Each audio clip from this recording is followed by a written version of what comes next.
자, 이제 서방교회 마지막 시간 우리 한번 가봅시다. 동방교회에 대해서 배웠죠. 이제 우리가 서방교회에 대해서 할 겁니다. 기독교 발생은 서방이에요, 동방이에요? 서방. 아니. 기독교 발생은 동방? 동방이네요. 예루살렘이니까 동쪽에 있으면 되죠. 동방에서 발생되었고, 그 다음에 지금 모든 문화의 뿌리는 어디예요? 동방입니다. 여기가 지금 중심지예요.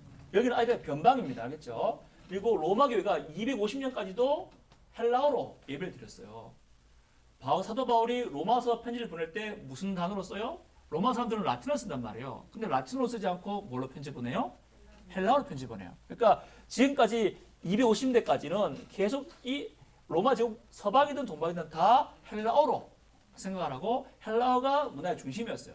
지금도 다 삼일체 교리나 예수 양성교리나 다 뭐냐면 동방에서 지금 이슈가 되는 거예요. 서방은 지금 어쩌다 보시 참여하는 것이지 여기는 크게 이슈가 되는 것이 아니에요. 그러다가도 점차적으로 로마가 250년부터 라틴어로 예배 말을 쓰게 됩니다. 그러니까 예배 말을 다른 말로 쓴단 말은 이제 서서히 독립해 간다는 뜻이 되겠죠. 근데 하지만 독립해 가서도 아직까지 로마는 250년까지 헬라를 쓸 만큼 로마도 이런 이 동방의 문화권에서 자유롭지 못한 거예요. 근데 이 서방에서 유일하게 이 동방 문화권에서 좀 자유로운 곳이 있어요. 그러니까 유일하게 라틴 문화만 추구하는 곳이 있어요. 그게 어디냐? 놀랍게도 라티움이 있는 로마가 아니라 카르타고입니다. 이상한 점이죠? 지금 모두가 다 헬라 문화권 안에 있어요. 헬라 문화권 안에. 근데 카르타고만 순수하게 다스리는 지배층도 피지배층도 다 라틴 문화예요. 우리 일제 강점기 시작을 들어보면은 일제가 위에 있고 엘리트층은 무슨 말을 써요? 일본말 쓰잖아. 지금도 나와 마찬가지죠. 엘리트는 일본하고 이제 잘 배워야 되니까 일본말 썼다고. 그러니까 이것도 마찬가지예요. 로마인데 로마가 정치적으로 다스리지만 문화는 헬라 문화가 더 위에 있단 말이에요. 그러니까 다 모든 지배층은 다 헬라어를 썼단 말이에요. 근데 유일하게 지배층이나 피지배층이나 하층민이나 상층민이나 다 라틴어를 쓰는 지역이 카르타고 지역이에요. 왜 이렇게 됐냐? 했을 때에 여러분 한니발 장군 아세요? 혹시 들어본 적 있어요? 한니발 장군. 로마가 싸움할 때 애꾸는 장군인데 로마를 거의 위협했던 로마 본토까지 들어갔던 장군이 한니발 장군이에요. 코끼리 타고 알프스 산맥을 넘었다나 그런 유명한 장군이에요. 근데 이 장군이 어디 장군이냐면 카르타고 장군인 거예요. 요거는 이제 한참 전의 얘기입니다. 로마가 기독교 받기 전의 얘기입니다. 근데 결국 그래서 이제 이 로마랑 카르타고랑 전쟁을 고대 시대의 라이벌이에요. 포에니 전쟁이라는 전쟁에서 둘이 한번 붙어. 결국은 누가 이기냐면 로마가 이겨요. 그러니까 로마가 이기면서 이 카르타고가 로마의 라이벌인데 이겼으니까 얘를 쑥대밭 만들겠죠. 다 불태우고 다 죽여버리고 그래요. 그러면서 이 카르타고 지역에다가 뭘 갖다 심어요?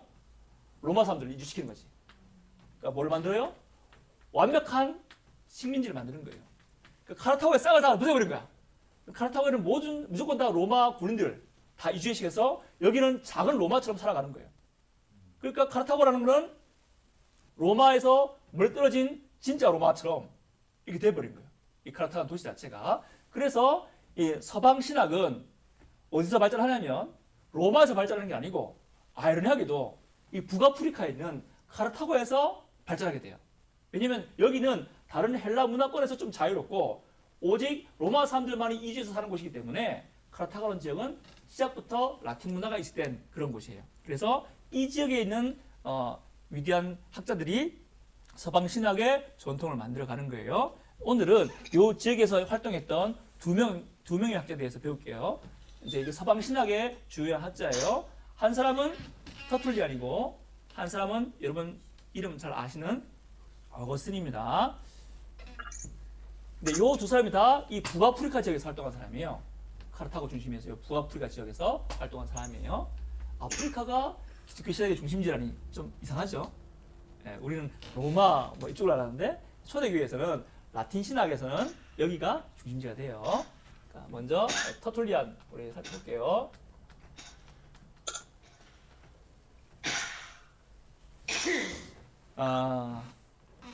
초대교회 유명한 신학자들은 다 동방 사람들입니다. 제가 사람들의 이름을 많이 언급하지 않았지만 중간중간에 나왔던 이레니우스, 티우스, 아트나시우스, 오리겐 다 동방신학자예요. 그 말은 다 헬라어로 신학했단 말이에요.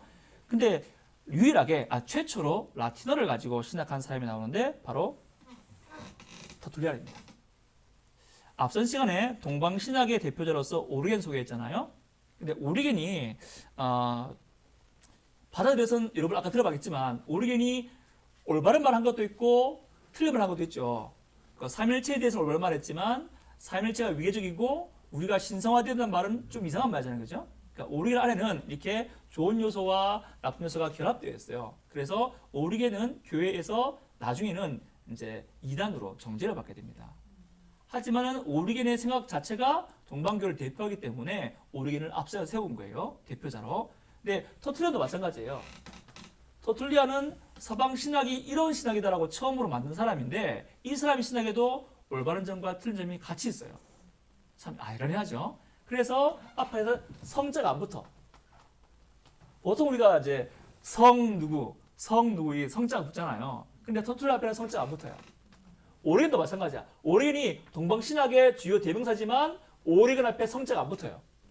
이게 뭐냐면 이 안에 잘못된 것과 올바른 것이 혼합되어 있기 때문에 성자를 가히 붙이지 못하는 거예요. 하지만 이 사람이 왜 중요하냐면 서방신학이 가는 길을 제시한 거예요. 그게 뭐냐? 아까 말씀드렸죠. 법적, 관계적. 이렇게 서방신학의 틀을 만든 거예요. 아까 동방신학은 뭐라 했어요? 신비로, 신비, 부정신학 돼가지고 뭘 말할 수 없다 이렇게 말하면서 신비로 구원론은 신성화로 풀어갔다면 서방신학은 이제 그걸 풀지 않고 법적으로 관계적으로 풀어가는 거예요. 터툴리안이 아주 유명한 말을 해요. 아테네하고 예루살렘하고 무슨 상관이 있느냐? 이 말은 복음하고 철학하고 뭔 상관이 있노? 이 말입니다. 동방신학자가 지금 다 철학을 가지고 복음을 풀어가잖아요. 아까 오리겐 그랬잖아요. 신플라톤주의 가지고 복음을 풀어가잖아요. 그러면 안 된다는 거죠. 그러니까 그렇게 하면 안 되고 오직 성경으로 풀어간다 이렇게 말하는 것인데 실제로는 뭐냐면 이 터툴리안이 뭘로 복음을 풀었냐면 로마 법으로 풀어요. 이 사람들은 동방 철학으로 동쪽에서는 복음을 받다면 터툴리안은 로마법을 가지고 자기 변호사였거든요. 로마법을 가지고 복음을 풀어가요. 근데 여러분 아직까지 여기 좀 이상하다고 생각하는 분 계시지 않나요? 분명 터툴리안이 야 아테네하고 예루살렘하고 그러니까 철학하고 성경 말씀하고 무슨 상관이 있냐 이렇게 올바로 주장했는데 그럼 자기는 복음만 봐야지 왜 굳이 로마법 가지고 성경을 보는 거예요? 했을 때에 이게 여러분 잘못된 게 아니에요. 복음 안에는 법적인 이미지가 있어요 없어요? 있죠. 하나님의 법적이라는 이미지가 있잖아. 하나님 심판 때. 그게 법적 이미지잖아요.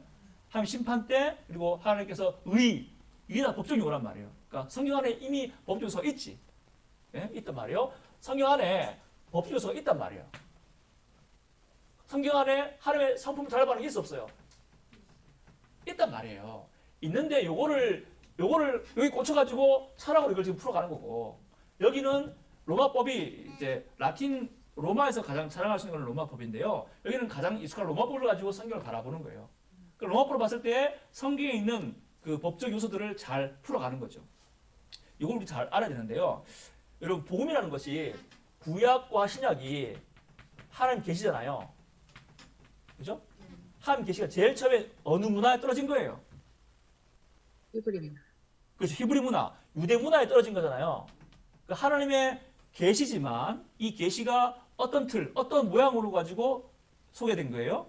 할례, 유월절, 또 피 뿌리는 거. 일단 유대 문화 안에서 소개된 거잖아요. 그죠? 그죠? 그러면 해석할 때에 근데 요거를 우리가 신약으로 넘으면서 유대 문화에는 벗겨내죠? 그러니까 사도행전 15장에서 할례는 더 이상 하지 말자. 왜냐하면 할례의 의미는 세례의 의미로 넘어와서 그 의미는 우리가 모든 문화에 이어줘야 되지만 할례라는 행위는 이렇게 하나님의 말씀을 담았던 유대 문화의 틀이잖아요. 그죠? 그러니까 그거는 우리가 아니라고 부르는 거잖아요. 마찬가지야. 그러니까 하나님의 말씀을 이해할 때에 제일 처음에 사람들은 유대 문화의 틀로서 이해한 거예요. 할례라는 틀, 또 제사라는 틀 이해한 거죠. 그러니까 이게 나쁜 게 아니란 말이에요. 그러니까 마찬가지로 신약 시대에서 사도들이 헬라어를 쓰면서 또 신약 시대 복음이 로마 전역으로 동로마로 서거나 퍼지면서 사람들이 이해할 때에 자기들이 알고 있는 문화로 이해하려고 노력하는 건 당연한 거예요. 그러니까 이 철학으로 복음을 풀어갔던 것도 어찌 보면 당연한 거예요. 자기들이 아는 거니까. 근데 우리가 경계를 지어주는 거는 철학으로 풀어가되 철학으로 잘 풀었기 때문에 삼일체라는 말 나온 거잖아요. 삼일체라는 용어는 성경에 없는 용어지만 내용을 잘 푼 거잖아요. 문제는 풀어갈 때 이게 사도가 준 전통을 벗으면 그건 안 되는 거죠. 그죠? 마찬가지예요. 로마법을 풀어가는 거는 틀린 게 아니에요.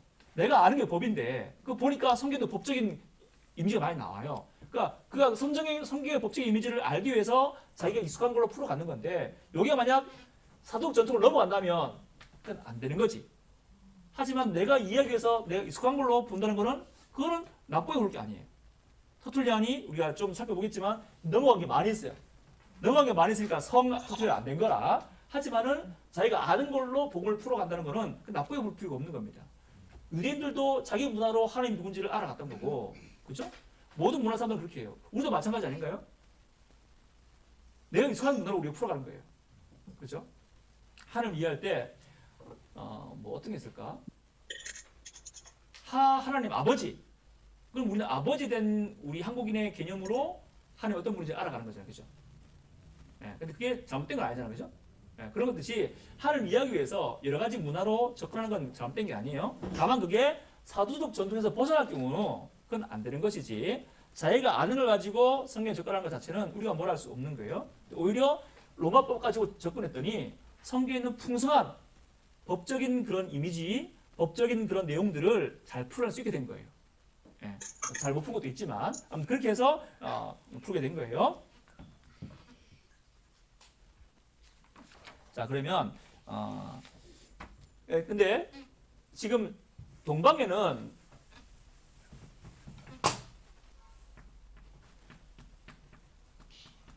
자, 동방은 철학으로 풀어간다 그랬죠? 그래서 신성화, 신의 성품에 참여하는 게 중요하다고 간다 그랬잖아요. 그죠? 신성화. 이게 하나의 큰 줄기고 서방에서는 로마법을 풀어가니까 로마법을 푼단 말은 하나님 앞에서 우리가 신분이 뭐냐 이걸 푼단 말이에요. 그러니까 의를 언제 받느냐, 우리가 하나님의 자녀가 언제 되느냐, 우리가 하나님 앞에서 어떤 관계를 가지느냐, 하나님 앞에서 우리는 어떤 자격을 가지느냐, 아들, 뭐 칭의받은 자 이걸 풀어간단 말이에요. 그러니까 이거는 또 법정적 이미지죠. 근데 요 두 가지가 나눠지는데 우리가 이해하기로는 칼빈 있잖아요. 칼빈 아세요? 우리 개혁주의 아버지죠. 칼빈 신학에 보면은 일단 칼빈은 서방에 있으니까 칭의, 성화를 얘기하죠. 그러니까 서방 신학의 전통을 그대로 받아요. 왜냐하면 칭의를 받는데 칭의가 루터와 함께 앞에 100점이다. 처음부터 100점 받고 시작하는 거다. 성화는 100점 받은 것에 대한 감사함으로 살아가는 거다라고 서방 신학의 전통대로 법적으로 잘 풀어요. 근데 칼빈에게 보면은 또 중요한 이슈가 그리스도와의 연합이라는 말을 해요. 목사님 설교할 때 종종 나오셨을 거예요. 예수님과 하나 되는 거, 그리스도와 연합하는 거, 예수와 연합하여서 예수 누리는 모든 걸 우리가 누리는 거, 성령을 누리는 거 이런 말 많이 들어봤죠. 그게 뭐냐면 칼빈이 한 말이에요. 그러니까 그런 칼빈이 동방 종교처럼 신성화까지는 아니에요. 구원이 신성화로 올라가는 거다는 아니지만 구원에 있어서 어떤 신비적으로 하나님과 하나가 된다는 걸 말한 거죠. 이만큼까지 간 건 아니지만 동방까지 간 건 아니지만 동방에 있던 전통이 뭐냐면 신의 성품을 닮아간다는 차원, 하나님과 하나 된다는 차원은 역시 칼빈이 말한 거예요. 그래서 우리가 알기로는 우리 선배인 칼빈이 서방의 전통을 역시 서방 사람으로서 잘 이어받았지만 동시에 동방에서 말하는 주요 중심 주제인 하나님과 하나가 되는 것에 대한 강조도 충분히 했다라고 이제 우리는 이해하는 거예요. 그래서 저는 개혁주의 신학이 참 좋습니다. 법적인 차원 칭의 성화를 분명히 말하지만 하지만 하나님과 하나가 되어서 신비주의는 우리는 알지만 신과 하나가 되어서 예수의 모든 걸 누린다는 연합의 차원을 말하고 있잖아요. 그게 아마 제가 이해하기로는 우리 개혁주의가 가장 동방과 서방의 전통을 잘 조합한 그런 것이라고 저는 보는 겁니다. 우리 개혁주의는 보는 겁니다. 그렇고 그럼 터툴리안 이제 보겠습니다.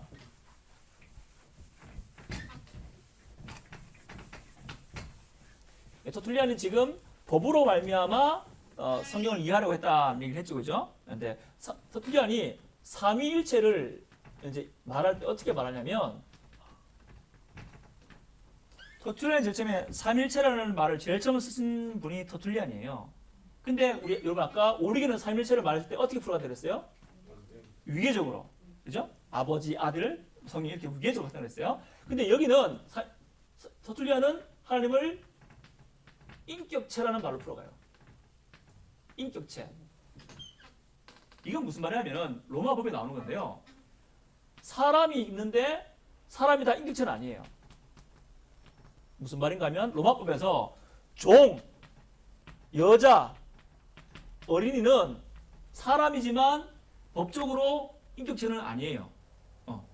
왜냐하면 법적으로 소송을 하거나 소송 당할 수도 없는 그런 사람인데 사람 인격체가 아니란 말이에요. 또 법인이라고 여러분 아세요? 법인? 법인은 사람이 아니잖아. 회사잖아, 회사. 근데 법인에게도 뭐가 있어요? 법인. 인격체가 구현되는 거라. 그러니까 인격체란 말은 법에서 나온 말, 로마법에서. 그러니까 하나님 인격체란 말은 무슨 말이에요? 성부, 성자, 성령님이 다 자기만의 고유한 법적 권리와 자기만의 고유한 인격체를 가지고 있고 자기만의 고유한 어떤 독립성이 있다는 걸 말하는 거예요. 그렇지만 이분이 고유한 세 가지의 인격체를 가지고 있지만 그러나 이분의 본질은 하나다라고 말하는 게 터툴리안의 설명이에요. 그러니까 똑같은 삼일체인데 오리겐은 이렇게 위계적으로 설명했다면 이 터툴리안은 위계적으로 설명하는 거죠. 아까 위계적이란다. 인격체로 설명하는 거죠. 법적인 인격체, 독립된다라는 걸로 삼일체 설명하는 거예요. 예? 그러면은 이게 뭘 의미하느냐 했을 때에 우리 구원을 보는 거, 구원으로 연결되는 거예요. 아까 하나님을 위계적으로 이해하니까 우리 구원이 어떻게 됐어요? 우리 구원이 계단을 밟아서 올라가는 걸로 됐잖아요. 하나님이 위계적 분이니까 우리 구원도 계단 밟아서 올라가는 걸로 구원을 이해할 수밖에 없는 거예요. 근데 하나님이 법적으로 새 인격체다. 그 새 인격체가 하나다라고 말하니까 그럼 우리 구원은 그 하나님 앞에서 우리의 법적인 신분이 어떻게 되느냐? 우리 하나님과 어떤 관계에 놓여야 되느냐가 중심이 되는 거예요. 다시 삼일체가 위계적인 분이라면 우리가 그분에게 이르기 위해서 계단을 올라가는 걸로 구원론이 풀어갈 수밖에 없어요. 근데 하나님이 법적인 용어를 가지고 인격체다, 독립된다, 하지만 하나다라는 말은 그럼 우리가 하나님 앞에서 우리는 어떤 신분으로 어떤 인격체로 그분께 나가질 것이냐로 구원론이 풀어갈 수밖에 없단 말이에요. 그래서 이제 하나님을 법적 인격체로 봤단 말은 우리 역시 하나님 앞에서 독립된 인격체로서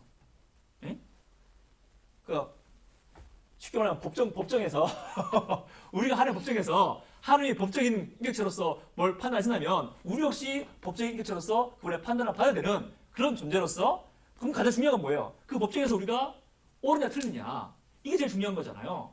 하나님이 법정으로 인격체라면은 우리가 그분의 앞에서 똑같이 인격체로서 법적인 인격체로서 합격이냐 불합격이냐 아들이냐 아들이 아니냐 이게 제일 중요하잖아요. 그죠? 그렇게 구원을 풀어간다 이 말입니다. 그래서 차이가 좀 나죠. 나가봐요. 그 다음에 두 번째로 세례와 구원.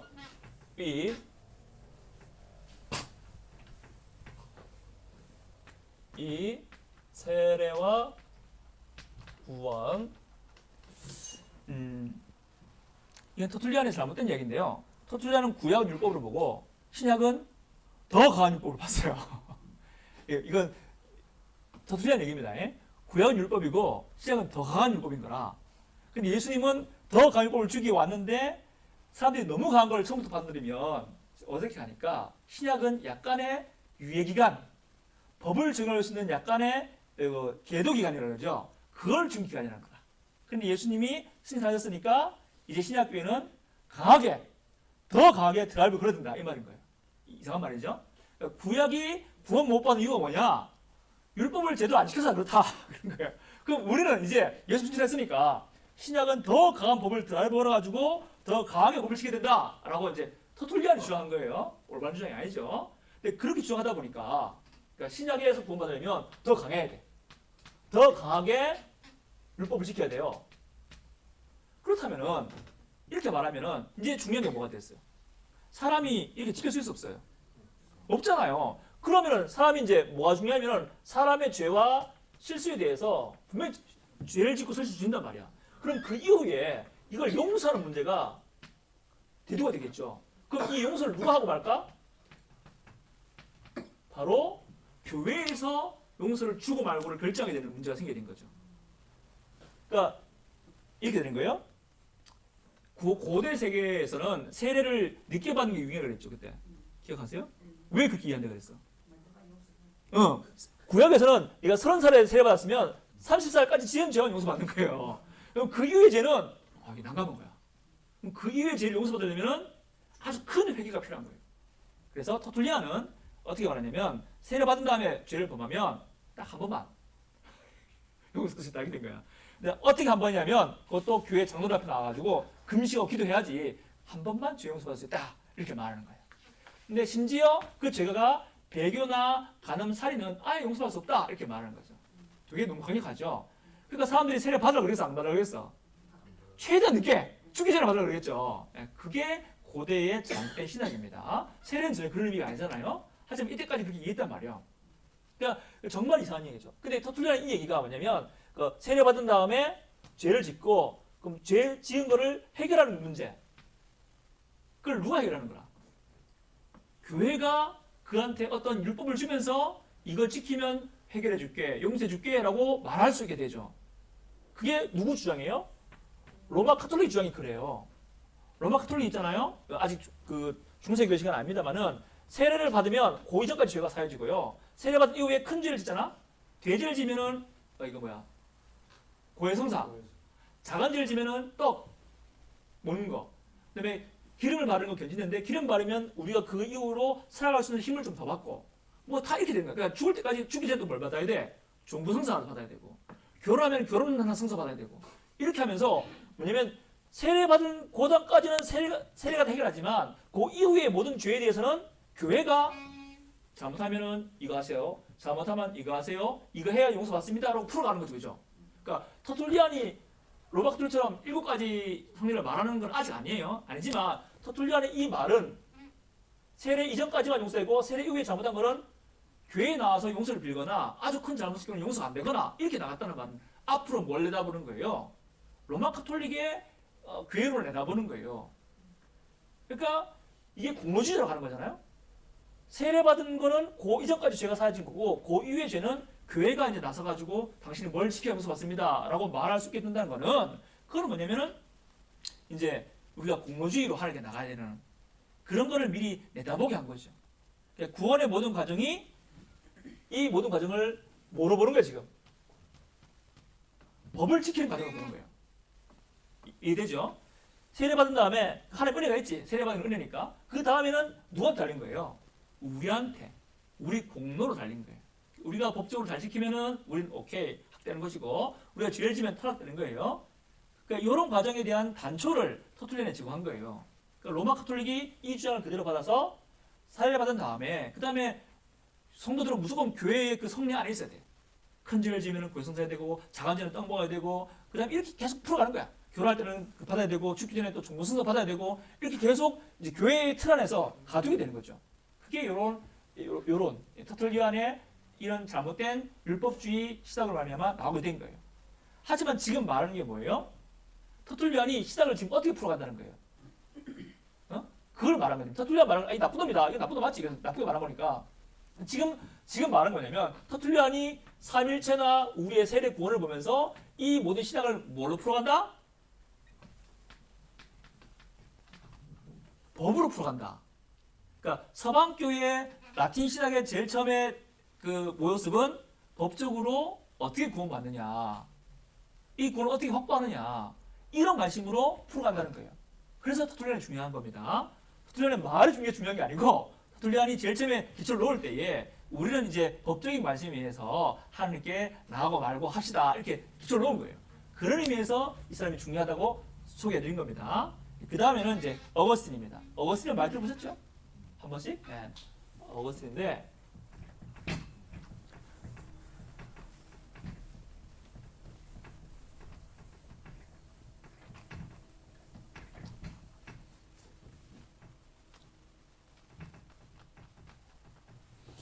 어거스틴은 아주 중요한 인물이에요. 근데 이 사람도 여기서 북아프리카에서 활동한 사람이에요. 많은 책에서 어거스틴은 초대교회의 마지막, 또 중세교회의 시작 이렇게 꼽아요. 근데 어거스틴이 초대교회의 마지막이라는 말은 어거스틴이 초대교회를 집대성했다, 결론 내렸다 이런 말이 되고, 또 어거스틴이 중세교회의 시작이란 말은 어거스틴이 중세 서방교회를 거의 자기 영향력 아래 놓았다 이런 뜻이에요. 어떤 학자는 중세 서방교회는 안 좋은 의미에서 어거스틴의 교회론 아래에 있고, 종교 교회는 좋은 의미에서 어거스틴의 은혜론 아래에 있다 이렇게 말해요. 그러니까 둘 다 어거스틴 아래에 있다 이 말입니다. 로마 카톨릭도 어거스틴의 교회론 아래에 있고, 안 좋은 의미에서, 좋은 의미에서 개신교회도 어거스틴의 은혜론이라는 그 신학 아래에 있다 이렇게 말하는 거죠. 그러니까 서방교회는, 동방교회는 아니지만 서방교회는 좋은 의미든 안 좋은 의미든 다 어거스틴 아래에 있는 거예요. 참 웃긴 거는 로마 카톨릭도 어거스틴이 우리 편이라고 그래요. 거기 가면 어거스틴 못 배운단 말이에요. 근데 우리도 어거스틴 우리 편이라고 그래요. 둘 다 맞는 말이에요. 어거스틴의 주장에는 로마 카톨릭 같은 얘기도 좀 있고요. 또 개신교 얘기도 좀 있어요. 이게 좀 섞여 있어요. 자, 아무튼 어거스틴은 요 중요한 5개의 도시에서 활동한 신학자는 아니죠. 여기니까. 그러니까 어거스틴은 한 번도 공의회에서 활동한 적이 없어요. 어거스틴 생애에서 공회가 한 번 열려요. 바로 381년에 콘스탄티노플 공회가 열렸지만 그때는 어거스틴이 예수님 안 믿을 때예요. 그러니까 어거스틴은 한 번도 공의회 주요 무대에 등장한 적이 없어요. 주요 5교구에서 활동한 목사님도 아니에요. 그럼에도 불구하고 아주 중요한 신학적 업적을 낳게 돼요. 그래서 아주 중요한 분이에요. 짧게 살펴보겠습니다. 1. A. 도나투스파와 관련된 교회론. 우리 강의 안에 있죠. 기독교가 공인이기 전에 기독교가 박해받았잖아요. 그 사람들이 많이 배교했잖아요. 그죠? 근데 박해가 약해지면 다시 교회에 들어오고 싶어 하잖아요. 그죠? 그런 일이 있었어요. 그럼 그때에 북아프리카에 감독이 배교한 거라. 근데 배교가 이제 박해가 좀 약해지니까 감독이 회개하고 다시 돌아왔어. 그러니까 배교한 사람이에요. 근데 그 사람을 어떤 도시에 감독으로 임명하게 돼요. 자, 그럼 여러분이 이제 성도님으로서 우리 목사님이 지난참에 하신 분이야. 그러면 여러분 받고 싶어요? 안 받고 싶어요? 솔직히 말해서 그렇죠? 안 받고 싶은 마음 있잖아요. 그죠? 나도 됐으면서. 그런 마음이 있단 말이야. 그러면서 하는 말이 우리 받을 수 없다. 우리 감독님을 어떻게 배교자라 받을 수 있느냐 해서 안 받겠다는 운동이 있었어요. 그 운동이 바로 도나투스파라고 불러요. 왜냐면 교회는 순수해야 된다. 배교자 받으면 안 된다. 회개하면 받으면 되지, 그죠? 기독교는 회개해 준 게 아닙니까? 근데 안 된다는 거야. 왜냐면 교회는 무엇보다도 순수해야 된다는 거야. 누구의 순수야? 이건 누구 순수를 말하는 거야? 교회 회원들의 순수를 말하는 거예요. 그러니까 절대 받으면 안 된다는 거죠. 그리고 만약에 이 배교한 감독이 와가지고 이 사람이 결국 이제 세례를 줄 거 아닙니까? 그럼 배교한 감독이 준 세례는 무효다! 라고 주장하는 거예요. 무효? 맞아요? 제가 세례를 주면 저는 솔직히 훌륭한 목사 알거든요. 다 무효인가요? 아니잖아요. 우리는 하나님의 이름으로 함자로 주는 거지 내 자격으로 주는 게 아니잖아요. 그죠? 근데 그때는 그렇게 이해한 거야. 감독이 배교하면 이 사람 주는 세례는 오염되기 때문에 아니라는 거야. 그러니까 이제 안 받겠다는 거야. 도나투스파는 배교자는 한 개도 안 받겠다는 거예요. 그러면서 지금 이게 교리의 문제 때문에 교회가 나눠진 게 아니에요. 아까 삼일체 문제 때문에 나눠진 건 그 이단이 되는 거지. 교리 문제 때문에 나눠진 건 이단이니까 아예 교회가 아니라. 근데 이 도나투스파는 믿는 거는 다 똑같아. 삼일체를 믿고 예수 믿고 다 믿는데 뭘 가지고 교회를 나누는 거예요? 회원들이 순수하냐 안 순수하냐 이거 가지고 교회 나누는 거예요. 그러니까 성직자마자 받아들이지 않겠다는 거죠. 그거 안 되는 거잖아요. 교회가 나눠지면 안 되잖아요. 그러니까 여기에 맞서가지고 우리 지난 시간에 키프리안이라는 신학자는 여기에 맞서가지고 야 감독들이 하나니까 이탈하지 마세요. 이렇게 주장했던 거고. 그렇게 키프리안이 얘기했지만 그걸 못 알아들었어요. 그래서 아직까지도 이 400년대까지도 문제가 되어가는 거예요. 이제 어거스틴이 드디어 등장해가지고 이 상황을 바로잡아요. 어거스틴이 뭔 얘기하냐면 마태복음 13장에 무슨 비유가 나와요? 그물 비유 또 가라지 비유가 나오죠. 이건 뭐예요? 그물 안에 진짜도 있고 가짜도 있다는 거죠. 밭에 진짜 아육도 있지만 가지고 있다는 거죠. 그럼 그걸 누가 골라내요? 누가 언제 그걸 뽑아내는 거예요? 우리가? 아니고 종말에 하나님 심판 때 하나님이 뽑아내잖아요. 그죠? 그러면 교회는 이 시대의 교회는 어차피 그물 안에 진짜 물고기, 나쁜 고기도 같이 있을 수밖에 없고 바다 안에 가라지가 있을 수밖에 없다는 거죠. 그러니까 교회라는 건 뭐냐면 뭐라는 거예요? 회원의 순성이 아니라 지금 가라지가 섞여 있는데 이거를 예수님의 그 거룩, 예수님의 거룩을 받은 것이 교회이지. 그러니까 회원들의 거룩으로 교회를 말하는 게 아니고 교회의 거룩은 예수님의 거룩을 받은 것이 교회의 거룩이라는 말하는 거예요. 그러니까 지상의 교회는 너희들처럼 그렇게 깨끗한 걸로 있으면 안 되고 죄인들도 같이 된다는 말이죠. 이 말은 교회에 필요한 게 뭐라는 말이에요? 하나님의 용서, 은혜가 필요하단 말입니다. 어거스틴을 은혜 시대였잖아 하거든요. 그럼 이렇게 말하면 뭐가 필요해? 하나님 인정만 필요하잖아. 하나님 얼굴 잘했네. 얘기도 안 하고 잘하네. 하나님 인정만 필요하겠지만 죄인이 섞여 있는 곳이라면 뭐가 필요해요? 교회는 무조건 하나님 용서에 세워준다는 거죠. 그러니까 어거스틴이 이 말을 하게 된 겁니다. 다른 말이 많지만 이제 넘어가서 일단 어거스틴은 교회를 말할 때에 성도와 가라지가 섞일 수밖에 없고 하지만 그럼 교회가 거룩한 것이 아니냐 했을 때 아니다. 교회는 거룩한 것이 맞다. 아니 가라지가 섞여 있는데 어떻게 거룩하냐? 우리 목사님이 배교하신 분인데 어떻게 거룩하냐 했을 때 교회의 거룩은 성도들의 회원들의 거룩을 말하는 게 아니고 누구의 거룩이요? 예수님의 거룩을 말하는 거다. 예수님의 거룩을 우리가 주신 것이지 우리가 거기서 그런 것이 아니다라는 말이에요. 그렇다면 아까 그 문제 들어가서 만약에 배교한 사제가 회개하고 왔단 말이에요. 그럼 이 사람이 세례를 줬어. 그럼 세례가 유효해요? 무효가 돼야 돼요? 유효가 돼야 되죠. 왜냐면 사제가 세례를 줄 때 누구 자격으로 주는 거예요? 내가 성부와 성자와 성령의 뭐로? 이름으로. 이름으로 말은 자격으로 말이거든요. 내가 성부와 성자의 자격으로, 그러니까 자기 자격으로 주는 게 아니란 말이에요. 그러니까 교회는 하나님의 약속에, 하나님의 선포에 하나님의 용서를 알린 것이지 절대로 회원의 수준이 알린 것이 아니다라는 것을 이제 어거스틴이 정리를 하게 돼요. 그러니까 지금 교회를 볼 때 교회에서 가장 중요한 게 뭐라는 거라? 일단 두 가지 고려해야 되는 거지. 타락. 우린 죄인이다. 교회는 죄인들의 모임이다. 이거 인정하자는 거예요. 그렇기 때문에 교회에서 가장 필요한 건 뭐예요? 하나님의 은혜가 진짜 필요하다. 그 이전까지 도나투스파는 교회는 우리가 순서된다. 죄지면 안 된다. 이렇게 주장한다면은 어거스틴은 그렇지 않고 아니다. 교회는 죄인들의 몸이다. 타락이 있을 수밖에 없다. 그러니 교회는 은혜가 필요하지. 이렇게 이제 교회론을 올바르게 주장하게 된 겁니다. 여기 한 가지고 그 다음에 두 번째는 펠라기우스파에 맞서는 뭐 자유의지 이렇게 썼죠. 자유의지와 은혜론. 펠라기우스. 이 문제가 또 중요한 문제예요. 이 펠라기우스는 영국의 수도사였어요. 영국이라면 아주 변방입니다. 당시 로마에서 내 지도도 그리지도 않았네. 여기 있죠, 영국이죠. 그 중심이 여긴데 영국에 있단 말이야. 얼마나 변방이야. 완전 시골이에요. 시골 사람이 펠라기우스인데 이 사람이 로마를 방문할 수가 있게 돼. 그러니까 얼마나 큰 뜻을 가지고 가겠습니까? 기대를 가지고 간 거죠. 로마에 가다니. 사도 바울이 쓴 로마서를 읽는 그 현장에 가다니 얼마나 로마 사람들이 얼마나 걸어갈까? 얼마나 천사 같을까를 기대하고 로마에 간 거야. 근데 로마에 갔더니 어떻게 됩니까? 이건 뭐 이런 타락이 따로 없네. 엄청나게 실망하게 된 거예요. 그래서 펠라기우스가 이래도 됩니까? 하면서 올바로 살아야 됩니다. 이렇게 주장했어요. 여기까지 특별할 것이 없죠? 똑바로 살자는데 뭐. 근데 문제는 그리스도인이 올바로 사는 사람 되기 위해서 펠라기우스만의 신학을 만들어요. 교리를 만들어요. 근데 이게 문제인 거예요. 여기 보면은 그리스도인이 열심히 노력하면은 죄를 짓지 않을 수 있다. 그리스도인이 열심히 노력하면은 죄를 짓지 않을 수 있다. 이렇게 말합니다.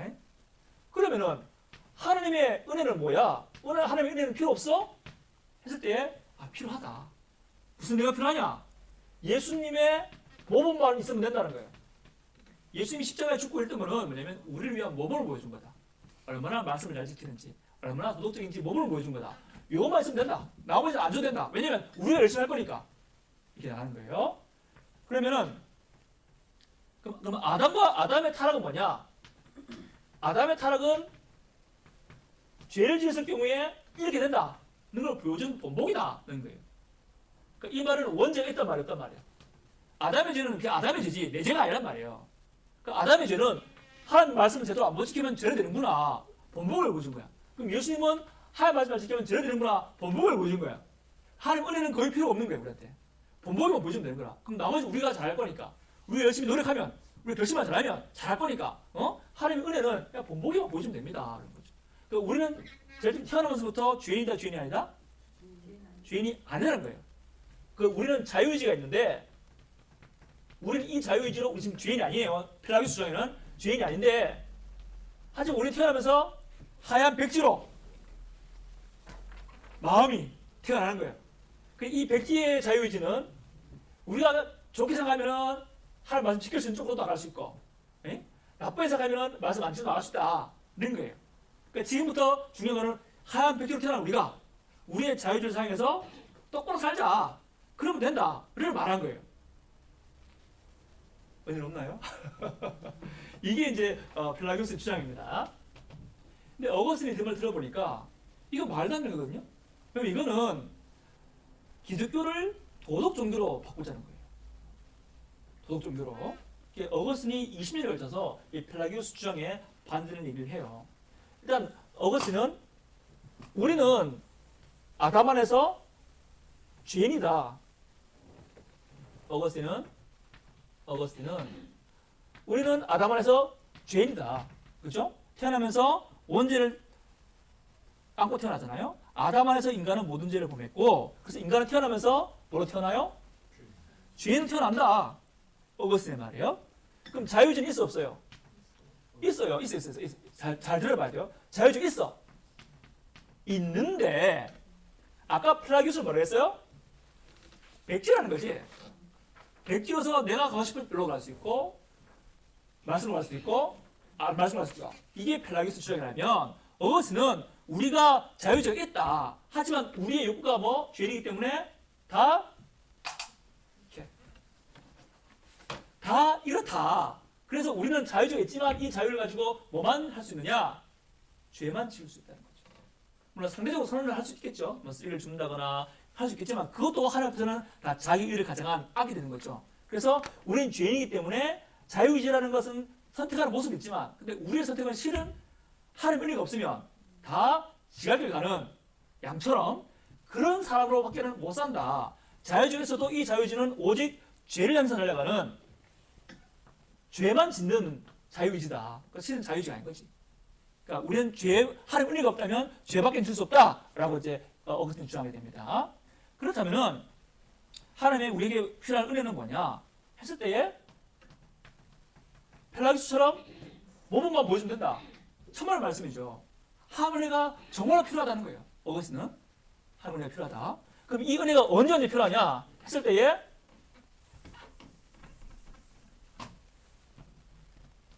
시작에도 필요하고 그 이후에도 필요하다 말하는 겁니다. 어거스틴은 시작에는 역사하는 은혜,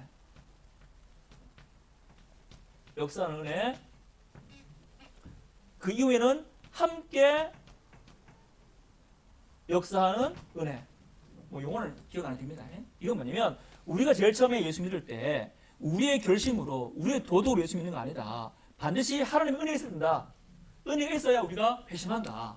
그게 바로 뭐냐면 하나님이 역사하는 은혜라는 거예요. 하나님 역사해야지 우리가 새로운 피조물로 변하잖아요.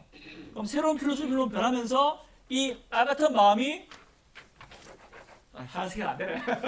빨갛던 마음에 하나님의 우리를 새로운 피조물로 바꾸니까 원래는 이게 죄로만 가는 우리 자유의지가 바뀌어서 우리 자유의지가 드디어 누구를 향해요? 아버지, 하나님 사랑할 수 있게 변하게 되는 거예요. 그러니까 어거스틴이 자유의지가 없다 이렇게 말하는 게 아니라 자유의지가 있는데 제일 처음에 태어나는 우리는 원죄를 가진 죄인은 빨갛기 때문에 죄만 질 수밖에 없다. 그러나 하나님께서 주시는 역사의 은혜를 받으면 회심하게 되면 우리가 새로운 피조물로 되니까 우리 마음이 여전히 죄의 습성이 있어서 죄를 짓겠지만 그러나 우리가 마음에서 하나님을 아버지라 부르고 하나님의 거룩을 따르는 그런 우리가 좋아서 하나님을 따르고 좋아서 말씀을 따르는 그런 방향으로 드디어 우리의 자유의지가 발동될 수 있다라고 말하는 거예요. 그래서 반드시 한 은혜가 있어야 이게 가능하다라고 말하고 그러면 그러면 그럼 그 이후에 또 죄를 짓잖아요, 사람이. 한 번 은혜 받는다고 무조건 이게 마음이 계속 이쪽으로 가나? 아니잖아. 그럼 그 이후에도 은혜가 있었단 말이에요. 그래서 어거스틴은 회심 때만 은혜 받는 게 아니고 그 후에 모든 과정도 다 은혜 쓴다 라는 말인 거예요. 그걸 이제 우리가 함께 역사를 했는데 이건 좀 약간 카톨릭적인 용어긴 해요. 아직 어거스틴은 우리처럼 이렇게 개신교처럼 은혜를 이해하지 않지만 아무튼 어거스틴이 말하는 건 뭐냐면 여기서 말하는 핵심은 구원은 시작에도 하나님의 은혜가 필요하지만 회심한 이후에도 모든 과정에서도 하나님께서 붙잡으셔야 되고 모든 과정에서 하나님 은혜 주셔야지만 우리가 하나님께서 원하는 방향으로 이렇게 갈 수 있다는 걸 말하는 게 어거스틴의 핵심이에요. 그 어거스틴은 목사님, 그게 선택하고 은혜하고 같이 간다는 말씀. 그렇죠. 그 말입니다. 같이 주장하는 겁니까? 그렇죠. 그 말입니다. 왜냐하면 은혜가 뭘로 바꾸냐면 우리의 빨간색으로 가는 자유의지가 우리의 태어나면서 자유의지라면 은혜가 우리에게 임하면서 우리의 마음이 하나님을 사랑하게 되도록 만드시는 거예요. 근데 이렇게 받은 은혜는 이 은혜 시작부터 시작의 은혜와 이후의 은혜를 주시는 대상은 오직 선택하는 대상에게만 주시는 거예요. 어거스틴의 말이 그래요. 네, 오케이? 이해가 되는 거죠? 하나님이 우리에게 은혜 주시면 우리의 자유의지가 바뀌어서 우리가 하나님을 향할 수 있다. 우리가 예수를 믿을 수 있게 바꾸는 거예요. 예수 사랑해요 라고 말할 수 있게. 그렇게 은혜 주시면 마음이 바뀌어서 새로 피출되면서 우리가 마음으로 하나님 좋아하게 돼. 근데 이거는 우리가 마음을 좋아하는 거지만 뭐 때문에 강해진 거라고? 은혜 주셔서. 그 이후로 모든 살아가는 순간에도 우리가 다 죄로 가겠지만 여전히 하나님께서 은혜 주셔서 우리의 마음이 다시 하나님께 향할 수 있도록 은혜 주시는 거죠. 그래서 우리가 자유지가 좀 바뀌어서 새로운 피출이 되어서 하나님 생각하고 하나님 따라가는 것이지만 그 원인은 내 마음이 아니라 어디에 있다? 은혜에 있다. 제일 처음에 은혜, 그 다음에 모든 은혜 주시는 은혜에 있다는 게 어거스틴 주장입니다. 네. 되시겠어요? 네. 자유지 문제가 정말 중요한 문제예요. 일반적으로 사람들 자유지 말하면 백지를 말하겠지. 우리 다 그렇게 생각할걸? 자유지 있어요. 백지란 거라. 사람들이 좋게만 먹으면 하나님 말씀 듣을 수 있고 나쁘게 먹으면 말씀 안 듣고 우리 다 이렇게 하잖아요. 그게 아니라 그것은 아니고 우리는 죄인으로 태어나기 때문에 처음부터 이게 빨갛단 말이야. 그러니까 우리는 대구로 갈까 서울 갈까 선택할 수 있지. 근데 그거는 방향의 선택은 아닌 거예요. 그죠? 커피 마실까 녹차 마실까 선택할 수 있지. 그거는 그냥 선택이지. 우리 인생의 방향 하나님으로 가느냐 하나님 안쪽으로 가느냐 했을 때는 우리는 무조건 하나님 안쪽으로 간단 말이야. 은혜가 없을 경우에는. 근데 은혜가 임하면 우리를 새로운 필로처럼 만들어서 우리가 드디어 하나님으로 나갈 수 있도록 만들어준다는 얘기를 하는 겁니다. 그래서 자유지 있다는 걸 이해를 하는 거야. 근데 자유지가 어거스틴은 펠라기오스는 백지다. 어거스틴은 아니다. 자유지는 우리는 예수님의 은혜 없으면 하나님의 은혜 없으면 다 죄만 죽는다. 은혜가 있어야 된다. 이 말을 하는 겁니다. 자, 되겠죠? 그 다음에 이제 삼일체를 또 설명합니다. 어거스틴은 삼일체를 설명할 때에 참 특이하게도 유비를 가지고 설명하는데요. 유비 관우 장비 아닙니다. 이게 비유하는 뜻의 유비입니다. 그러니까 뭐를 하냐면 우리 사람 심리 안에 마음 안에 뭐가 있어요? 기억하고 생각하는 의지가 있고 지성이 있고 의지가 있잖아요. 사람이 기억 또 지성 의지가 있잖아요. 그러니까 요 세 가지가 나와져 있듯이 하나님도 우리 마음에 있는 세 가지처럼 그렇게 삼일체 거다 이렇게 말하게 돼요. 그러니까 아까 동방신학과 좀 다르죠. 동방신학은 하나님 잘 말할 수 없다 이렇게 나간다면은 어거스틴은 최대한 하나님 말할 수 있도록 하는 거예요. 유비라는 거. 유비란 말은 우리가 아는 이미지로 하나님 설명하겠다는 거예요. 하나님 아버지다. 어떤 아버지냐? 우리가 아는 아버지 설명하는 거죠. 하나님 삼일체다. 어떻게 삼일체냐? 우리 마음에서 이성과 의지와 이렇게 있지 않느냐? 그래 따지면 하나님 삼일체다 이렇게 말하는 거죠. 유비의 신학이라 해서 이게 서구 삼일체를 이해하는 하나의 전통으로 남게 돼요. 그 다음에 D. 로마가 멸망을 하게 돼요. 410년에 로마가 침략을 하게 되면서 로마가 일단 낙타를 당하게 되고 그 다음에 또 473년에 로마가 멸망하게 돼요. 어거스틴은 로마가 멸망하기 전까지 살았던 사람인데 그때 이제 로마가 멸망하면서 사람들이 뭘 이슈 생각하냐면 로마가 왜 망하지? 로마 멸망을 이유를 찾을 거 아니에요. 그죠? 우리도 그렇잖아. 우리 나라가 잘 안 돼. 그럼 여러분 원인을 찾잖아요. 대통령 때문이다. 이것도 우리의 아닙니까? 그죠? 마찬가지인 거라. 로마가 왜 망하냐 했을 때 예수 안 믿는 사람들은 로마가 원래 믿던 종교를 버리고 기독교를 택하니까 기독교 때문에 망한 거다. 이런 사람들이 많았어요. 또 반대로 이제 로마의 모든 감독들은 아니다. 로마 망할 리가 없다. 이민족이 취임한 거는 하나님께서 잠깐 징계를 한 것이지 로마는 한 나라다. 로마 망할 일이 없다. 이렇게 한 주장도 있었어요. 양극단이죠. 하나는 로마가 망한 이유가 예수님 때문이다. 기독교 때문이다. 이렇게 주장하는 사람도 있었고, 하나는 로마가 망한다. 로마 주로 감독들이 말했는데 로마 한 나라다. 잠깐 매를 드는 거다. 하지만 로마가 망한다 그래요. 그럼 이런 상황에서 이 로마가 망한 사건을 올바로 해석해야 되잖아요. 그죠? 그랬을 때에 어거스틴이 하나님의 나라 신분론이라는 책을 써요. 이 주장은 크게 두 가지예요. 하나는 로마 멸망하는 거 예수님 때문 아니다. 부당하다. 너희들이 로마 신을 믿을 때도 여전히 그 나라가 망했지 않느냐. 그 나라가 흥망성쇠했지 않느냐. 지금 로마 망하는 게 왜 예수님 때문이냐. 라는 이런 이 주장이 하나 반대하고, 또 하나는 로마가 하는 나라는 아니다. 라고 말해요. 하나님 나라는 것은 이 지상의 나라는 두 나라가 있는데 하나님 나라와 지상의 나라가 있어요. 하나님 나라는 하나님을 사랑하는 곳이면 하나님 나라가, 지상의 나라는 하나님을 사랑하지 않는 곳은 지상의 나라인 거예요. 자, 그러면은 비록 교회일지라도 하나님을 사랑하지 않으면 그럼 하나님 나라도 하나님 나라가 아니다? 하나님 나라가 아니라는 거예요. 겉으로 보이는 교회일지라도. 근데 로마가 비록 기독교를 국가로 삼고 기독교 국가가 되었지만 로마가 하나님 사랑하지 않을 경우에는 로마 자체가 하나님 나라다? 아니다? 하나님 나라가 아니다. 근데 로마가 망할 수 있다. 그러나 로마가 망하는 것이 곧 하나님의 망한 거다? 하나님 실패다? 그건 아니라는 거죠. 이게 되게 발전된 겁니다. 왜냐하면 이때까지 로마에 살던 신앙자들은, 로마 감독들은 다 로마의 꼴을 하나님 나라였어요. 로마는 하나님께서 축복 주신 나라고 하나님께서 로마를 국교로 완성하신 나라이기 때문에 로마가 망한 게 곧 하나님 나라 망하셔서 생겼단 말이에요. 근데 어거스틴 보기에 그건 아니라는 거죠. 왜냐하면 이 지상에는 하나님 나라와 사람 나라가 있는데 이거는 교회와 정부로 구분되는 게 아니고 하나님 사는 것과 하나님 상하지 않는 것을 구분되는 건데, 그럼 교회일지라도 또 국교가 기독교인 로마일지라도 하나님 사랑하지 않는 경우에는 그건 하나님 아니라는 거죠. 하나님께서는 충분히 로마 망할 수 있다는 거예요. 로마가 망한다고 해서 하나님 나라가 망하는 거다? 아니다. 로마는 애초에 하나님 나라가 아니다 라는 거예요. 하나님 나라는 하나님 사랑하는 곳에 있다 라고 말하는 거죠. 그러면서 이제 역사를 바라볼 때에 이렇게 하나님의 섭리라는 사관에서 바라볼 수 있게 되는 거죠. 우리가 망하는 데서 무조건 하나님이 실패하는 건가요? 우리는 사실 그렇게 생각하잖아. 내가 다니는 교회가 좀 교회가 약해져. 그죠? 목사님도 막 아프시고 성도도 막 떠나고. 그럼 우리는 어떻게 생각해요? 주님, 우리 교회 잘 돼야지 주님 잘 되는 거 아닙니까? 이렇게 생각해요. 그죠? 생각하잖아요. 근데 어거스틴 생각에는 그렇지 않다는 거죠. 우리가 잘못되어도 하나님 잘못된 건 아니잖아요. 그죠? 우리 교회가 좀 약해져도 하나님 나라 약해지는 건가요? 그건 아니란 말입니다. 그러니까 무조건 로마 있고 하나님 나라 이렇게 생각하면 안 된다는 거예요. 그렇게 말하면서 역사를 바라보는 관점에서 어거스틴이 하나님의 섭리 관점에서, 하나님이 하나님 나라를 결국은 승리케 만드는 관점에서 역사를 바라보게 돼요. 이런 어거스틴 역사관이 이제 이후로 오는 모든 서구의 학자들에게, 예수 믿는 사람들에게도 예수 믿는 사람들에게도 영향을 주게 됩니다. 자, 마지막으로 칼케돈 공예. 칼케돈 공예는 짧게 될 수 있어요.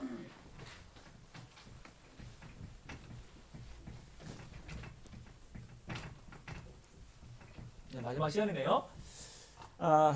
니케아에서 뭘 했어요? 가장 중요한 거 삼위일체를 다뤘죠. 그러면 예수님이 하나님이란 말이에요, 그죠? 그럼 예수님 하나님이란 거 됐어 이제. 니케아 콘스탄티노플까지 해서 예수 하나님이다 하는 건 했어요. 그 다음에는 예수 하나님인데 예수님 사람이잖아. 사람이면서 하나님이네, 그죠? 그럼 예수님이 어떻게 사람이면서 하나님이죠? 분명히 예수님이 하나님이면서 사람이어야 우리의 구원이 확실해. 그죠? 그럼 이게 어떻게 해서 조립된 거야? 여러분 별로 안 궁금할 수도 이걸 조립을 잘해야 예수님이 진짜 사람이고 진짜 하나님인 걸 말할 수 있게 되거든요. 제일 처음에 안전주장이 있었어요. 아폴리나리우스라는 건데 기억하지 마세요. 아폴리나리스라는 사람이 있었어요. 이 사람은 어떻게 말하냐면 아타나시우스와 같이 활동하는 사람이야. 사람이 몸이 있죠. 그리고 뭐 정신이 있을 거 아니에요. 그죠? 그럼 정신이 신, 몸은 사람 몸, 이렇게 한 거예요. 맞아요, 틀려요? 좀 헷갈리죠, 그죠? 역시 여러분 통찰했네요. 아니에요. 그래서 니케아 때 이거 아니라고 그랬어요.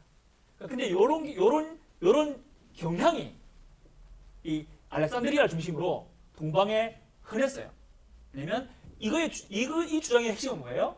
그러니까 정신은 신의 정신이고 몸만 사람 몸이다 이거야. 그리고 우리 찬송가에도 나와. 저 어디지?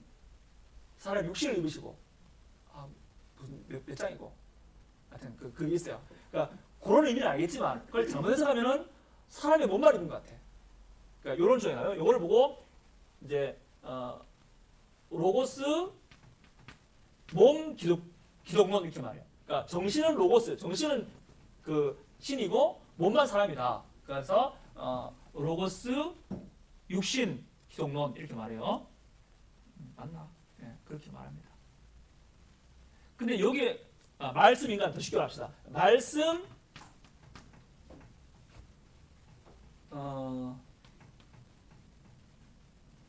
말씀 육신 죄송합니다. 말씀 육신 몸이니까 말씀 육신 기독론 이렇게 말해요. 그러니까 하나님 인간인데 하나님이자 인간인데 결합이 어떻게 되냐면 영혼은 말씀으로, 영혼은 하나님 진성으로, 몸만 사람으로 이렇게 됐다. 이 주장이었어요. 당연히 아니지.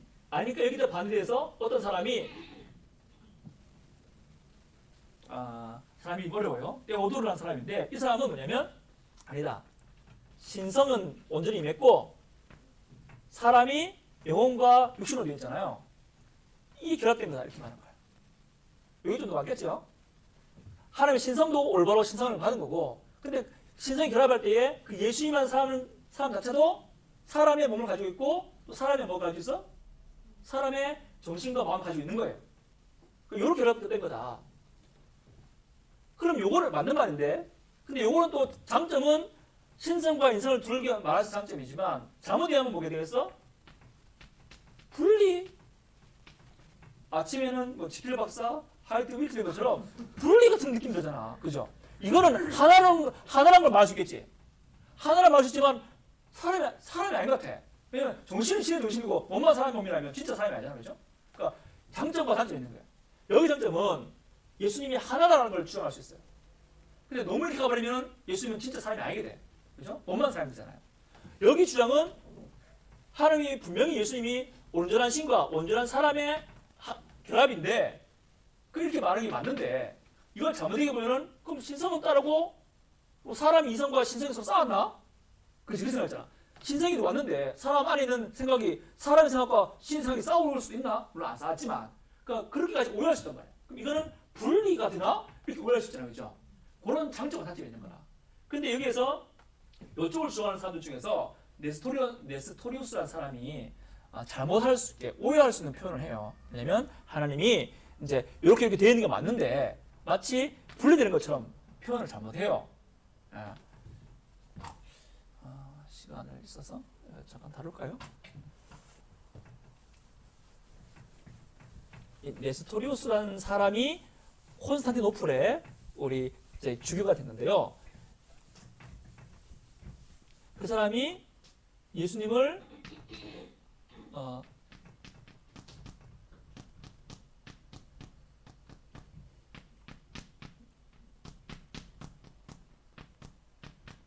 그 당시로는 예수님을 에오도코스라고 불렀어요. 마리아를 에오도코스라고 불렀어요. 이게 뭐냐면 하나님을 낳은 사람 뜻이에요. 근데 이 말을 뭐냐면 예수님은 사람이지만 곧 하나님이랑 그 말하는 거예요. 알겠죠? 마리아가 하나님 낳았다는 말은 물론 여기에는 마리아 숭배가 좀 들어가요. 이미 초대교회부터 마리아 숭배가 좀 들어가 있었어요. 그걸 빼고라도 일단 마리아는 데오토코스 하나님을 낳았다는 말은 뭐냐면 예수님이 사람을 낳은 거지만 그분이 사람이면서도 하나님이라는 말을 하기 위해서 데오토코스라고 썼던 거예요. 그 말이 당시 유행이었어요. 근데 네스토리우스라는 사람이 보기에는 그러면은 잘못하면 마리아가 하나님만 낳은 게 된다. 사람 낳았는데 사람 낳은 얘기는 없잖아. 그죠? 그러니까 그렇게 말하지 말고 오해할 수 있으니까 마리아를 크리스토코스 그리스도를 낳은 어머니라고 부르자 주장한 거예요. 이 주장이 일리가 있지요? 그리스도라는 주장은 그 안에 신성과 인성이 다 포함된 용어잖아요. 그러니까 이렇게 말하면은 마리아가 하나님만 낳은 것을 오해하지 않을 수 있고 마리아가 낳은 것이 신이자 사람으로 볼 수 있지 않을까라고 이렇게 주장했던 거예요.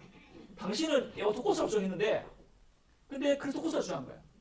근데 요거를 또 싫어하는 이 알렉산드리아의 콘스탄티노플하고 알렉산드리아 서로 사이가 안 좋아요. 여기에 시리라는 감독이 보기에 이렇게 주장하면 예수님 들어 나아진다는 거예요. 야, 안 된다. 라고 정지하기 시작한 거예요. 그러니까 서로 오해가 좀 있어요. 네스토리우스는 예수님의 인성을 지키기 위해서 이렇게 말한 거고, 또 나머지 시리라는 사람은 이렇게 말해야지 예수님이 사람이지만 하나님이라는 걸 통일성을 지킬 수 있다고 말한 거고, 네스토리우스는 통일성을 지키는 건 좋지만 예수님이 사람이라는 게 없으니까 이렇게 말하자고 주장한 거예요. 근데 서로 간에 오해가 있죠. 근데 둘 다 사실 같은 의미긴 해요. 근데 이제 회의를 열어가지고 이 414년에 에베소에서 회의를 열어가지고 이 시릴이 네스토리우스를 정죄합니다. 이 회의가 참 웃긴 게 시릴파가 참여하고 네스토리가 참여가 돼 있어. 근데 네스토리우스를 지지하는 이 콘스탄티노플하고 안디옥파가 늦게 와요. 그럼 기다려야 되잖아. 옛날에는 KTX 없으니까 그럴 수 있잖아요. 기다려야 되는데 안 기다리고 바로 파문을 시켜버린 거야. 파문! 그것도 로마에서도 보냈는데 로마도 또 늦게 와. 근데 로마가 먼저 오는데 로마가 오래 보니까 로마는 오케이 그 파문 결정을 인정하겠어 이렇게 되는 거예요. 근데 이 사람들 오다 보니까 네스토리 지적하고 오니까 벌써 파문 돼버린 거야. 안 되잖아, 그죠? 이거 안 되다 하고 문제가 많게 되지. 문제가 많게 돼요. 물론 이제 역사적으로 봤을 때 네스토리우스 자체는 이단은 아니라고 봐요. 하지만 네스토리우스를 따르는 언제나 제자들이 되죠. 그 파들은 예수님을 신과 인으로 나눌 수 있는 분리를 좀 주장합니다. 그래서 여기서 이들이 에베소 공의에서 413년 에베소 공의 중당에서 이 네스토리우스파는 점차적으로 이제 페르시아나 중국으로 넘어가게 돼요. 그게 경교라는 이름으로 넘어가게 되는 겁니다. 아무튼 그렇게 돼요. 그러니까 이제 이게 문제가 있잖아요. 에베소 회의가 아무 참석을 안 했는데 파문을 해버리니까 문제가 생긴 거야. 또 그러면서 또 다른 문제가 생긴 게 뭐냐면 유티케스라는 사람이 있어요. 유티케스. 기억 안 해도 됩니다. 유티케스라는 사람은 이 사람은 시릴 쪽에 있는 사람인데 이 사람은 이렇게 말한 거야. 신과 인간이 결합한 이후에는 제3의 존재가 태어난다 이런 거예요. 그러니까 빨간색하고 녹색 섞으면 무슨 색깔 나와요? 보라색입니다. 뭐가 나오더라? 빨간색하고 녹색 섞으면 노란색인데. 빨간색하고 녹색 섞으면 노란색 되는 것처럼 신과 인간을 만났으니까 제3의 뭐가 나온다. 또 이상한 거지? 그 일을 하는 거야. 이것도 아니잖아, 그죠? 그래서 막 복잡해. 에베소 이후도 복잡한 거야. 그래가지고 다 모여한 게 언제냐면 415년에 칼케돈에서 다 모인 거예요.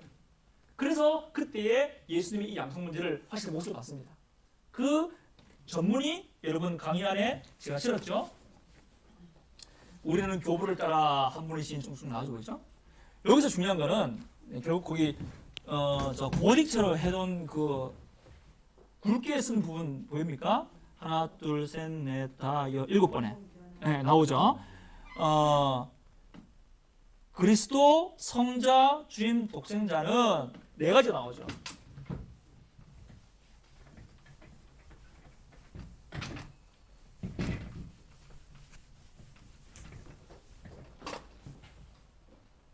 혼동, 변화, 나눔, 또 뭡니까? 분리. 오케이. 요거 있으면 안 된다는 거예요. 자, 이 주장이 이게 핵심 그건데요. 이 주장은 뭐냐면 칼케도는 어느 한편에 손을 들어준 게 아니에요. 네가 맞다, 네가 틀렸다 이게 아니야. 그 둘을 다 끌어모아서 어디까지는 가면 안 된다라고 와꾸를 틀을 잡아준 거예요. 균형을 강조하는 거예요. 칼케도는 예수님이 분명히 신이자 사람인데 어떻게 조합되는지를 설명한 건 아니에요. 왜냐하면 예수님 설명할 때 이렇게 설명 안 돼? 라고 말하는 거예요. 그러니까 틀을 잡아준 거예요. 혼동 변화는 뭘 말하겠어요? 예수님 2가지 신성과 인성을 누가 혼동하고 누가 이게 하나로 만들어버려요? 아까 아폴리나리스라는 사람하고 아까 유티케스라는 사람이 예수님 하나로 섞여버렸잖아. 근데 어떻게 섞어버렸어요? 정신은 신, 몸은 사람, 그리고 제3의 어떤 물질, 이러면 안 된다는 거예요. 혼동이나 변화를 주면 그 혼동 없어야 되고 변화 없어야 된다는 거죠. 그러니까 그들의 2가지 주장을 막아버린 거예요. 그거 안 된다. 탁탁 친 거예요. 또 나눔과 분리는 아까 누구예요? 네스토리우스 파를 따르는 사람들이 하면 예수님의 신성과 인성이 나눠지잖아요. 그러니까 나눔과 분리를 주장하면 안 된다고 또 탁탁 친 거예요. 울타리를 친 거예요.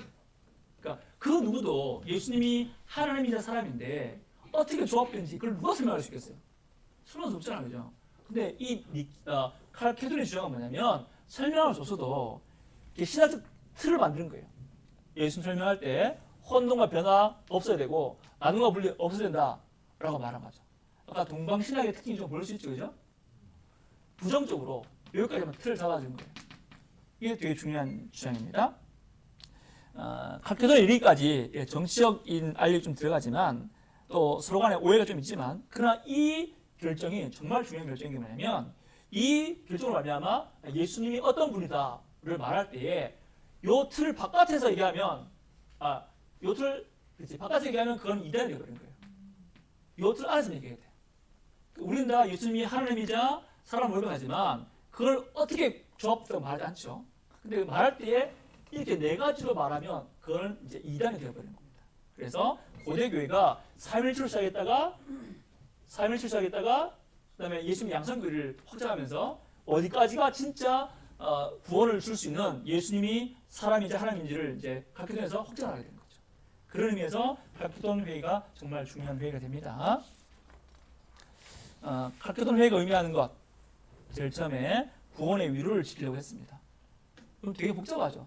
삼일체 교리, 예수님 양성 교리 복잡하죠, 그죠? 이런 걸 가지고 박터지게 왜 쌓았나 싶어요, 그죠? 근데 여러분 이게 왜 중요해요?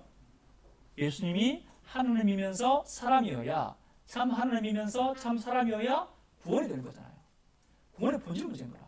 그리고 우리가 저도 머리가 딸려서 이걸 따라가고 이해하기 좀 어려울 수 있지만 니키아 삼일체 논쟁이나 칼케돈의 예수님 양성 논쟁은 우리 구원의 본질, 하나님이 주신 위로, 예수님이 사도에게 전해주시고 사도가 우리에게 전해준 그 구원의 전통을 지키기 위한 그런 가장 필요한 구원의 본질에 대한 그런 싸움이라고 볼 수 있어요. 또 니키아나 칼케돈은 알지만 우리 어거스틴 말했던 도나투스파와 교회론 논쟁, 펠라기우스와 했던 자유주의 논쟁 같은 것도 구원의 본질이죠. 그러니까 모든 정통주의자들은 하나님이 주신 그 구원의 위로를 지키려고 한 거예요. 되게 딱딱하고 되게 때로는 지루해 보이는 논쟁이지만 이 모든 것은 다 사도들이 우리에게 넘겨준 그 구원의 위로를 지키려는 그런 귀중한 싸움이라고 봐야 됩니다. 여러분 아마 다 은혜 받으려고 여기 왔을 거예요, 그죠? 교회도 은혜 받으려고. 근데 은혜 받는 게 뭐예요? 교회 가서 목사님 오늘 은혜 많이 받았습니다. 오늘 강의에서 은혜 많이 받았습니다. 이런 말을 할 건데 은혜 받는 게 뭐예요?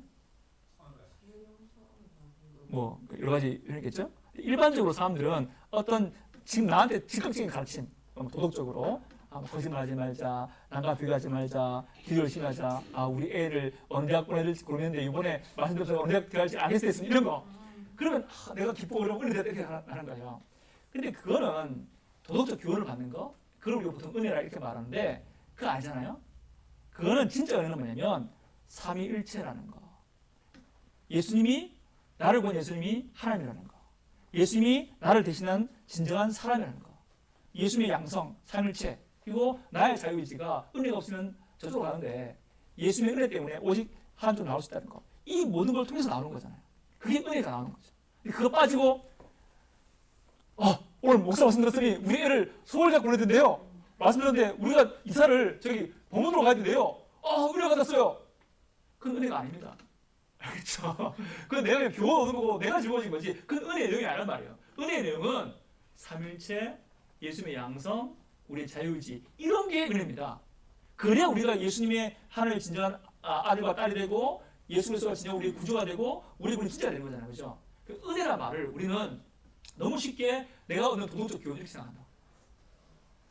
그러니까 이제 바로 플러스 와서도 막 눈물 흘리고 하고 그런 것도 되게 중요하죠. 은혜 받고 원하는데 그 은혜란 말이 뭐냐면 좀 딱딱하더라도 그죠? 하나님이 예수님의 삶을 치시다. 예수님 진정한 하나님 진정한 사람이시다. 이거를 이제 내가 아는 건데 나와야 되죠. 그게 은혜란 말입니다. 그게 하나님 주신 위로란 말입니다. 이거 다 빠지고 우리들 서울대 갈 수 있다. 우리 범어동에서 이사 갈 수 있다. 재개발 땅을 살 수 있다. 그런 말씀 들었다. 그런 은혜다. 그 은혜 아닙니다. 은혜란 말이 무슨 말인지 하셔야 돼요. 은혜를 지켜야 되는 거죠. 이게 우리가 은혜를 지키고 하는 겁니다. 그 다음에 성경의 중요 개념을 새로운 개념으로 풀어냈습니다. 지난번 니케도 말씀드렸지만 칼케돈 회의는 예수님 양성 뭐 이런 거 혼동 변화 나름 분리 성경에 안 나온 말이죠. 그죠? 성경에 안 나온 말이지만 이렇게 꼭 말해야 돼요. 이렇게 말해야 구원의 진리가 지켜질 수 있어요. 그러니까 유대 문화에 주신 그 성경의 계시 개념을 성경에 없는 말이지만 뭐 하나님의 본체 하나, 위격 셋, 또는 뭐 나눔, 분리, 혼동, 변화 이런 말로 했다는 것은 결국 성경에 주신 그 귀중한 계시를 그 귀중한 구원의 진리를 온 세상의 사람들이 알 수 있도록 풀어냈단 말이에요. 성경 손대면 안 됩니다. 성경 없는 하면 안 됩니다. 그렇게 말하면 성경과 은혜 되겠지. 근데 성경만 보면 삼일체인지 예수님이 하나님 사람인지 잘 모른단 말이에요. 그거를 풀어내야 되잖아요. 그죠? 풀어낸 게 뭐예요? 바로 이 니케아하고 학교에서 풀어낸 거예요. 그러니까 이거는 딱딱해. 왜 이렇게 어려운 말 쓴 거야? 그게 아닙니다. 하나님께서 주신 그 놀라운 구원의 진리가 뭐예요? 삼일체. 삼일체여야 예수님의 구원이 진짜란 말이에요. 삼일체여야 하나님의 사랑이 진짜란 말이에요. 그 모든 위로를 우리가 알아야 될 거 아닙니까? 사람들이 설명해야 될 거 아닙니까? 그 구원의 진리를 설명하러 가야 쓸래요? 당신이 히브리어를 배우세요. 이렇게 말할래요? 안 되죠. 우리나라 말하고 설명하고 있잖아. 본체, 위격 이것도 우리나라 말 아닙니까? 헬라어는 우시하고 피스포티스 이렇게 다른데 그러니까 우리 기독교는 세상 모든 사람들에게 하나님의 진리를 풀어냅니다. 삼일체입니다. 예수님은 신성과 양상 가지고 있습니다. 그걸 다 풀어내야 되는 거야. 그래야 하나님께서 사도해 주시고 사도가 주신 그 구원을 지킬 수 있는 거예요. 그래서 이건 되게 중요한 작업이었다. 그 다음에 C. 각태도는 편협한 교리적 오류를 극복했습니다. 아까 말했던 이제 알렉산드리아의 말씀 60기독론이 극단으로 가면은 그러니까 예수님의 영혼이 신이고 몸만 사람 몸이다 이렇게 되면은 그 우리가 예수님을 바라볼 때 예수님의 정신은 신이고 몸만 사람 몸이니까 그렇게 믿으면 우리가 이해할 때 내 몸이 중요해 안 중요해요? 내 몸은 안 중요해져야 되는 거라. 예수님이 영혼만 신이고 몸은 쓸데없는 인간일 뿐인 거라. 그러면 우리가 그런 예수님 들을 때 우리 또한 영혼만 중요하구나 이렇게 이해하겠단 말이죠. 또 반대로 아까 이게 신성과 인성이 결합했는데 이게 분리된다는 쪽으로 가버리면 또 우리가 생각 어떻게 해야겠어요? 우리는 또 나눈다고. 우리 일상생활을 하나님의 것과 세상 것을 따로 나눠서 이렇게 적으라는 거예요. 그러니까 예수님이 어떤 분야에 따라서 우리 신앙이 어떻게 되는지 결정되게 되는 겁니다. 예수님이 정신이 신이고 몸이 사람이라면 우리는 일상생활이 안 중요해요. 우리 몸이 안 중요해요. 신비주의처럼 살게 되는 거예요. 영혼만 구원하면 돼. 근데 예수님이 반대극단에서 예수님이 신성과 인성을 다 가지고 있는데 이게 분리가 된다면 우리가 어떻게 하냐면 우리 일상생활에서 신적인 것과 육적인 걸 또 분리하게 되는 거예요. 이렇게 하면 안 되는 거예요. 그래서 각태도는 우리 일상생활에 신앙을 지켜낸 거라 이렇게 생각하면 됩니다. 양편을 쳐내면서 각태도는 우리가 하늘에 대한 관심과 땅에 대한 관심을 동시에 가질 수 있도록 만든 거예요. 예수님이 참 신이자 참 사랑이기 때문에 우리 신앙도 참 하늘과 세상을 같이 바라볼 수 있는 신앙이 되어야 되는 것입니다. 예수님을 어떻게 이해하는 것에 따라서 우리의 일상 신앙생활도 바뀌게 되는 거예요. 각편이 잘 정의해서 우리가 하늘과 땅을 같이 바라볼 수 있게 되는 겁니다. 자, 강연을 마치면서 이제 말씀드리고 마치겠습니다.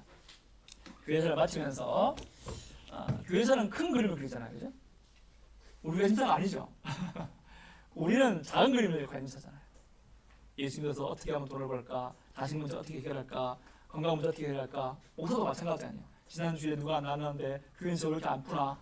이게 우리 신앙의 점프란 말이죠. 근데 우리만 그런 게 아니야. 2000년의 선배들도 다 그거밖에 못 봤어. 성도가 몇 명이고 왜 몸이 아프노 돈이 안 벌리노? 이게 우리 관심사예요. 근데 2000년 교회사의 선배들만 그랬나? 구약 사람들 안 그랬나? 그들도 그랬어요. 아브라함 감사한 거예요. 왜 내 아들 안 나오지? 100세가 넘는데? 그게 아브라함 감사한 거예요. 야곱은요? 왜 내 아들 하나 둘 사라지지? 룻은요? 왜 내가 그랬는데 내 남편은 자식도 안 하고 죽어버렸지? 다 자기 본단 말이에요. 우리는 그럴 수밖에 없어요. 그죠? 인간이 자기밖에 못 봐요. 그런데 신구약 성경을 봤더니 또 교회사를 봤더니 하나님 어떻게 해요? 하나님 큰 그림 속에 우리 작은 그림 넣어버리잖아요. 아브라함 몰랐겠지만 아브라함 이삭을 낳은 것은 하나님의 약속에 대한 믿음을 가야 되는 거다.